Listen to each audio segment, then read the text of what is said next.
So we're into the day 2 of the event PDAC. Today we are at the booth of Globex Mining, and the gentleman standing beside me is the CEO of the company, Jack Stoch. Hi, how are you doing, Jack? I'm doing perfect. Yes, why don't you just maybe describe a bit about your company? I believe your company has a very unique business model. Can you explain a bit about your company compared to the rest of a lot of these mining juniors here at the conference? Sure. Well, the first thing about it is we're a senior Toronto Stock Exchange listed company. We're not on the junior exchange. So we're on the senior Toronto. We're also on the OTCQX International in the United States and on 6 exchanges in Germany. We only have 51 million shares out after, over 30 years. We've never done a rollback, so we care about the interests of our shareholder. There's a couple things that specifically make it very different than other companies. Number one, we have 168 projects. We own them all. We have no debt.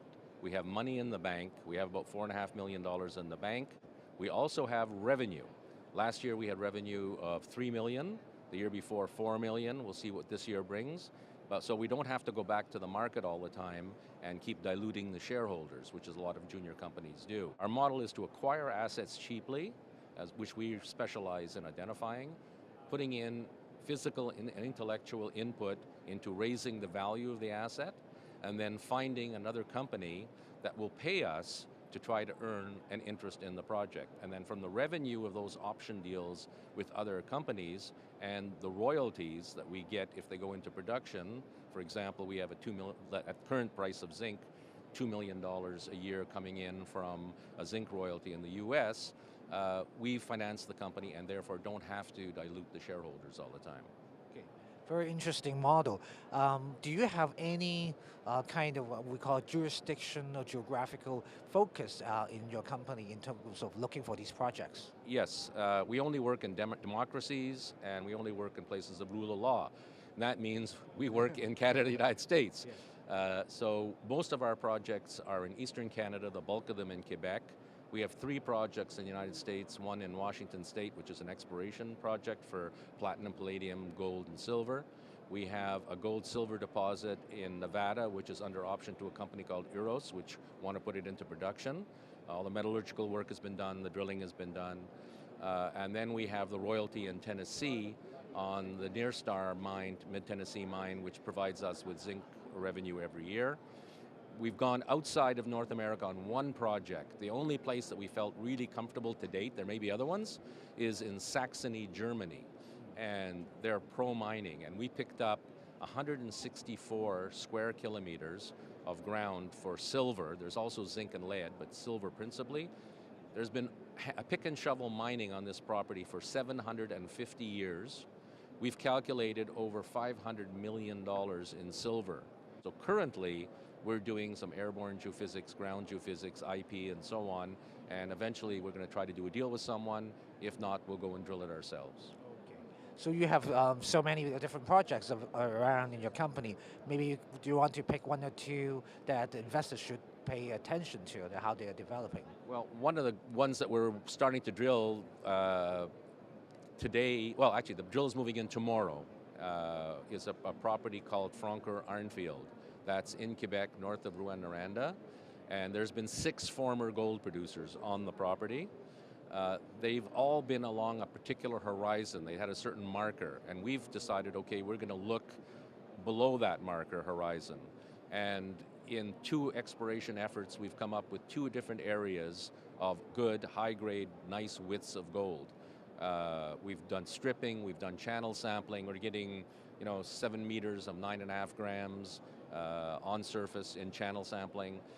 We've done IP, which is called induced polarization surveys, and we've got a series of anomalies that coalesce actually exactly where we did the stripping, where we got our values. So that's called the 450 zone. We'll be starting to drill that in the next weeks.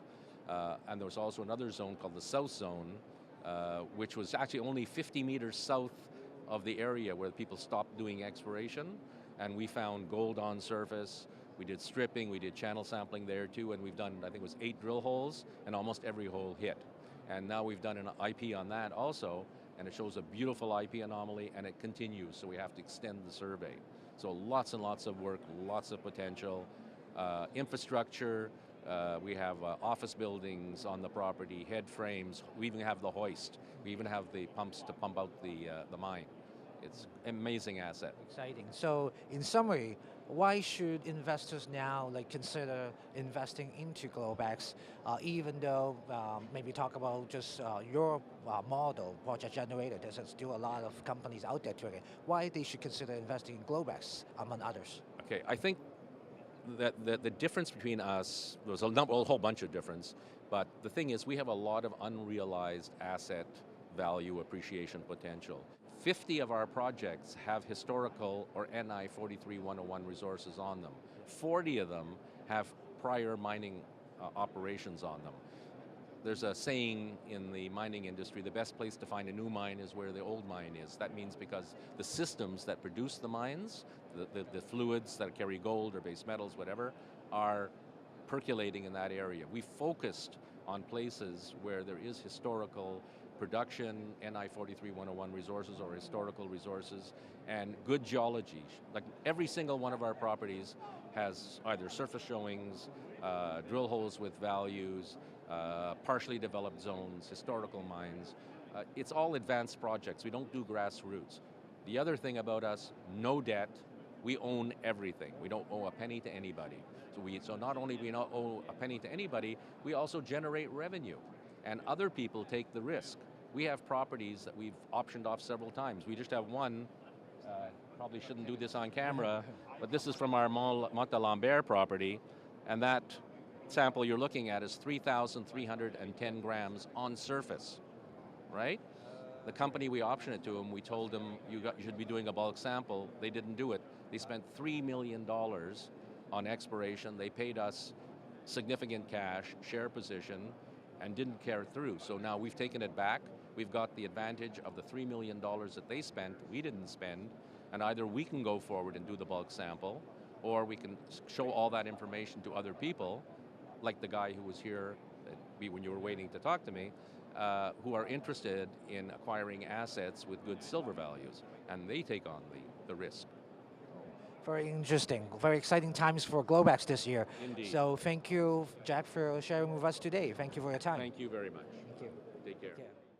Thank you for watching this video. Please scan the QR code to log on NAI500 website and follow us on social media to get regular updates on the Chinese language North American market news, CEO interviews, trends, and investment opportunities. Click subscribe to our channel to watch more interviews and presentations.